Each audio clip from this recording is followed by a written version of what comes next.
मित्रों, जैसा कि आप जानते हैं और आपने सुना भी कि पिछले शनिवार को मैंने आरटीआई विशेषज्ञ देवेश मणि त्रिपाठी से आरटीआई में शुल्क को लेकर के जो भी भ्रम की स्थिति रहती है, जो भी संशय रहता है, जो भी कंफ्यूजन रहता है, उसको लेकर के मैंने एक जो है साक्षात्कार के रूप में आपको जानकारी दी थी और मैंने ये भी कहा था कि उसका अगला अंश हम शनिवार को इस सप्ताह जारी करेंगे। लेकिन मुझे लगा कि कंटिन्यूएशन के क्रम में दूसरा अंश जल्दी से जल्दी देना चाहिए, इसलिए इस सप्ताह शनिवार के बजाय मैं मंगलवार को ही आज उसका दूसरा अंश दे रहा हूं, ताकि शुल्क को लेकर के जो भी कंफ्यूजन है वो कंफ्यूजन दूर हो सके।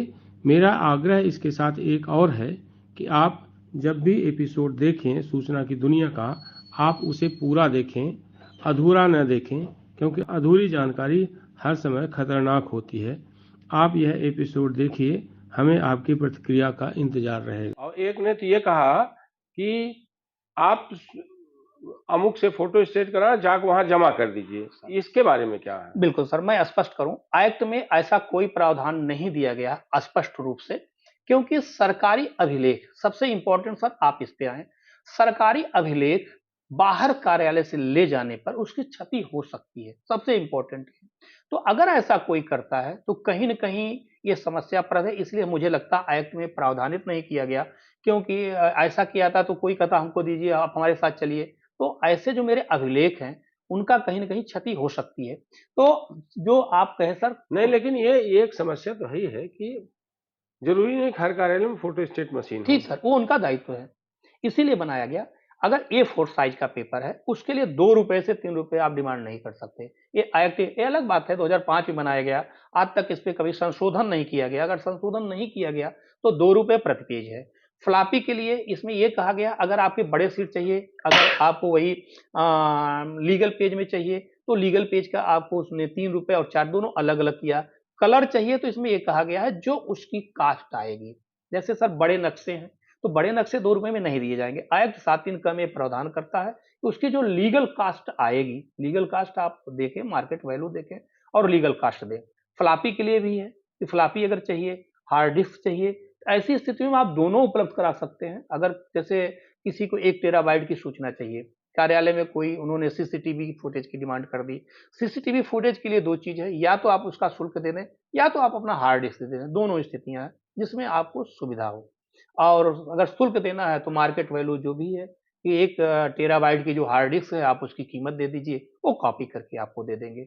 इसलिए A4 साइज छोड़ के जो जनरल साइज हम फोटो कॉपी कराते हैं, वो अलग-अलग रेट है। 2 रुपए, फिर 3 रुपए है, 4 रुपए है, या ऐसी सूचना जो बड़े पेज पे है, जो बड़ा डॉपलर से बनाना है, उनकी जो कास्ट आएगी, वो आपको पे करना होगा।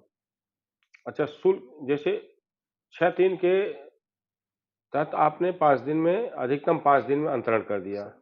अंतरण के बाद जब जन सूचना अधिकारी के पास जाएगा या उस विभाग के पास जहां सूचना धारित है, वहां शुल्क के बारे में क्या? हाँ, मैं इस पे स्पष्ट कर दूं सर, मैंने थोड़ी सी शुरू में रखी, ये बहुत ही कॉम्प्लिकेशन आ रहा है, कभी कभी ये देखा जाता है। नियम ये कहा, जो आयुक्त कहता है कि जब आवेदन सूचना जहां धारित है, अगर आवेदन जब प्राप्त होता है, उससे 30 दिनों के अंदर शुल्क लेना, डिमांड करना। लेकिन ये बड़ी कभी कभी विषम परिस्थिति होती है कि जहां हमने आवेदन मांगी, आवेदन करी, वहां से अंतरण करने में उन्होंने 10 दिन बाद किया, या हमें मान लें कि हमने 1 तारीख को हमारा आवेदन उनके कार्यालय में पहुंचा, वो अंतरण 20 को कर रहे हैं, तो मेरे अनुसार अधिकतम 5 ही दिन। जो अंतरण का विषय वस्तु है वो पढ़ने योग्य है। अंतरण के संबंध में कहा गया कि किसी भी आवेदन को यथाशीघ्र, ये शब्द स्पष्ट लिखा गया एक्ट में 6(3) में कि यथाशीघ्र, अधिमानतः 5 दिन। उसमें कहा गया कि आप अधिकतम 5 से 6 दिन नहीं होना, लेकिन आप 5 दिन मान के न बैठे, क्योंकि आयुक्त ये कहता है कि आप यथाशीघ्र। इसमें जो हमारा सेक्शन में सर, आपने जैसा कहा, बाद में बात करेंगे, एक सद्भावना पूर्ण शब्द आया है कि प्रत्येक जन सूचना अधिकारी आवेदकों से सद्भावना पूर्ण तरीके से कार्रवाई करेगा। अर्थात इसका बहुत से आवेदक हमने देखा, जन सूचना अधिकारी कह देते हैं आपके आवेदन में ये कमी है, या आपके इसमें पोस्टल ऑर्डर में कमी है। ये गलत है। उनका दायित्व तो है कि अगर कोई व्यक्ति कहने में, लिखने में, बोलने में असमर्थ है, तो उसे सद्भावना पूर्ण तरीके से उसकी बात को समझें उसे सहयोग करें और सूचना उपलब्ध कराए जाने में पूरा तत्परता निभाएं। अर्थात इसका एक्ट का ये मंशा है कि आप यथाशीघ्र 30 दिन मान के न चलें, अंतरण का विषय वस्तु 5 दिन मान के न चलें। 5 दिन आपकी बाध्यता है, 5 दिन में आपको कर देना है।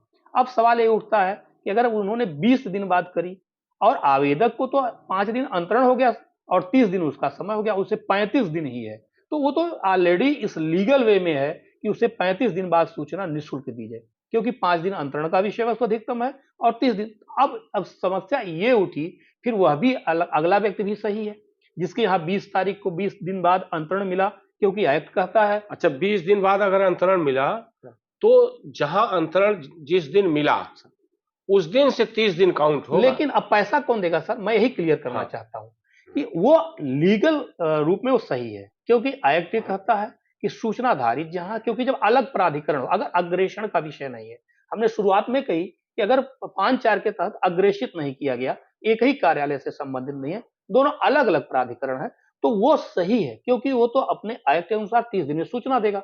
उसे आज 20 तारीख को मिला तो भरपाई कौन करेगा? ऐसी स्थिति में जो अंतरण करने वाला अधिकारी है उसका खर्च उसे पे करना होगा, क्योंकि अपने दायित्वों का निर्वहन करने में वह अंतरण करने वाला अधिकारी असफल रहा। तो जो चार्ज ऑफ कास्ट जो है, यानी कि जो छाया प्रतियों का और उसके या जो भी शुल्क है, उसका जो भार उठाना है वह अंतरण करने वाले अधिकारी का दायित्व है, क्योंकि उन्होंने 5 दिनों में अंतरण नहीं किया, इसलिए आवेदक को सूचना तो निःशुल्क दी जानी है, क्योंकि 35 दिन हो गया, 5 दिन अंतरण और 30 दिन शुल्क, उसको जो नियम है। यानी कि 35 दिन बाद अगर सूचना दी जाएगी और मान लीजिए वो 20 दिन बाद अंतरण हुआ, 21वें दिन उसने शुल्क मांगा, तो वो शुल्क कौन देगा? वो आवेदक देगा या अंतरण में जो देरी हुई है वो अधिकारी देगा? नहीं सर, यही स्पष्ट है।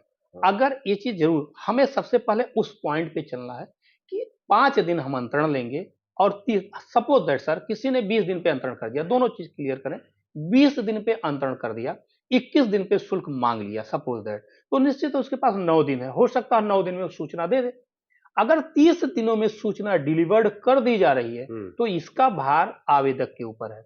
लेकिन जैसे ही 35 दिन यानी कि अंतरण वाले विषय में सर, जहां अंतरण है, मैं बार बार कहता हूं, अगर अंतरण नहीं है तो 30 दिन, अगर अंतरण है तो अधिकतम 35 दिन। जैसे ही 35 दिन व्यतीत होगा, आवेदक शुल्क से मुक्त हो जाता है। अब वह शुल्क, अब ये अंतरण की स्थिति में 35 दिन है। 35 दिन ये बहुत दर्शकों के लिए बहुत स्पष्ट है कि 30 दिन में सूचना दें, लेकिन अगर अंतरण होता है तो 35 दिन में सूचना देने का है।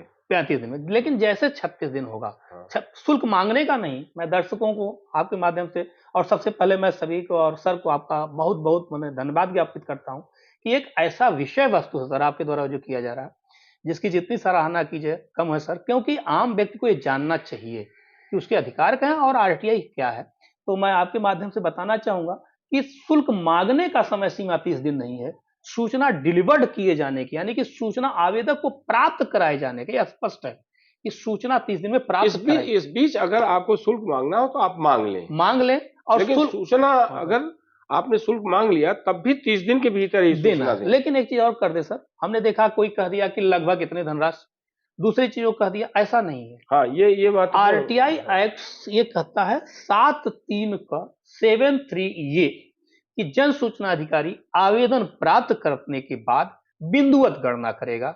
बिंदु संख्या 1 में आपकी सूचना इतने पृष्ठों की है, बिंदु संख्या 2 में इतने पृष्ठों की है, बिंदु संख्या 3 में, यानी कि बिंदुवत गणना करेगा। और गणना करके एक्ट कहता है कि आप उसके फोटोकॉपी की व्यवस्था कर लें, जिससे उसके बाद आपको समय न लगे।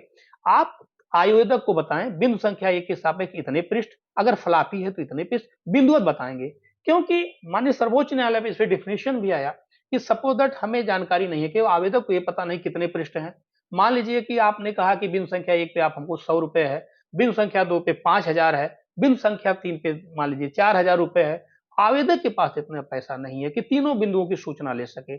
ऐसी परिस्थिति में जिस बिंदु की आवश्यकता है उसका पैसा आपको डिलीवर्ड करेगा, इसलिए आप बिंदुवत गणना करेंगे, गणना करके पैसा देंगे। बिंदु संख्या 1 के सापेक्ष कितने। हमारे यहाँ कभी कभी आवेदक आते हैं, इन्होंने हमसे शुल्क मांग लिया सर, और कहते हैं इन्होंने जो है शुल्क कहाँ जमा करना है ये नहीं बताया। ये भी इस बारे में थोड़ा स्पष्ट यह भी एक्ट है। एक्ट में 3 चीजें स्पष्ट खोला है।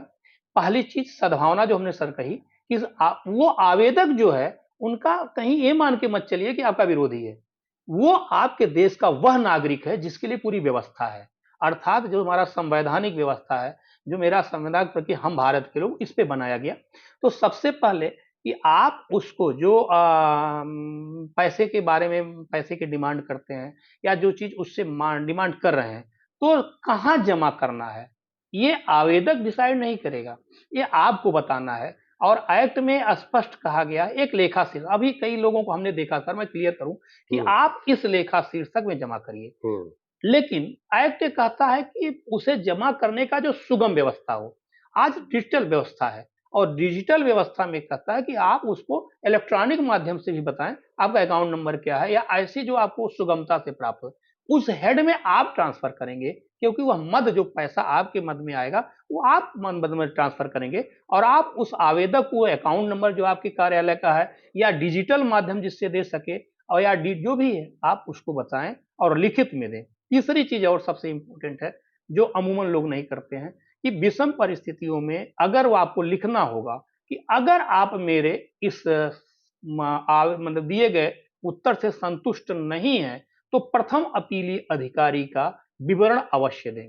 इसमें मैं मद्रास हाई कोर्ट माने उच्च न्यायालय का आदेश आया कि कई बार क्या होता है, मुझे नहीं पता कि इनके प्रथम अपीली अधिकारी कहाँ हैं और हमने किसी अन्य को प्रथम अपील कर दी, तो मेरा दोष तो है नहीं, क्योंकि यह देश के उस अंतिम व्यक्ति को भी अधिकार दिया गया जिसे कुछ भी पता नहीं, वो सिर्फ ये जानता है कि मुझे सूचना किसी से लेनी है और इसीलिए 6(3) बनाया गया। तो ऐसी स्थिति में अगर आप प्रथम अपीली अधिकारी का विवरण नहीं देते हैं और अगर वो भूलवश किसी अन्य अधिकारी को करता है, तो प्रथम अपील जिसके समक्ष किसी लोक सेवक के समक्ष अगर प्रस्तुत की जाती है, उसका दायित्व है वह प्रथम अपीली अधिकारी को यह लिखते हुए कि यह मेरे समक्ष प्रस्तुत किया गया है, लेकिन विषय वस्तु आपका है, इस पे आप निर्णय लें, और उसकी सूचना आवेदक को देगा। और इसके लिए भी दंड अधिरोपण का विषय वस्तु बनता है, क्योंकि उन्हें अपने दायित्वों का निर्वहन नहीं किया। इसलिए यह उनको क्लियर कट बताना होगा कि उनके प्रथम अपीली अधिकारी कौन है। आप इस YouTube चैनल को लाइक करिए, सब्सक्राइब करिए, कमेंट करिए और शेयर जरूर करिए।